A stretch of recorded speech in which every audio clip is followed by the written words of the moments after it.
धृतराष्ट्र उवाच धर्मक्षेत्रे कुरुक्षेत्रे संवेता युयुत्सवः मामकाः पांडवाश्चैव किम कुर्वत संजय। धृतराष्ट्र ने कहा, हे संजय, धर्मभूमि कुरुक्षेत्र में युद्ध की इच्छा से एकत्र हुए मेरे तथा पांडु के पुत्रों ने क्या किया। तात्पर्य: भगवद गीता एक बहुपठित आस्तिक विज्ञान है जो गीता महात्म्य में सार रूप में दिया हुआ है। इसमें यह उल्लेख है कि मनुष्य को चाहिए कि वह श्री कृष्ण के भक्त की सहायता से संवीक्षण करते हुए भगवद गीता का अध्ययन करे और स्वार्थ प्रेरित व्याख्याओं के बिना उसे समझने का प्रयास करे। अर्जुन ने जिस प्रकार से साक्षात भगवान कृष्ण से गीता सुनी और उसका उपदेश ग्रहण किया, इस प्रकार की स्पष्ट अनुभूति का उदाहरण भगवद गीता में ही है।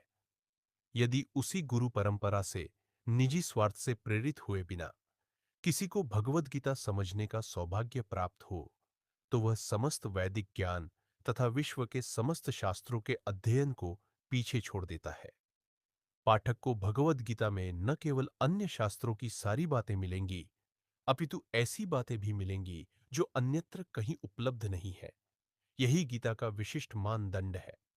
स्वयं भगवान श्री कृष्ण द्वारा साक्षात उच्चरित होने के कारण यह पूर्ण आस्तिक विज्ञान है।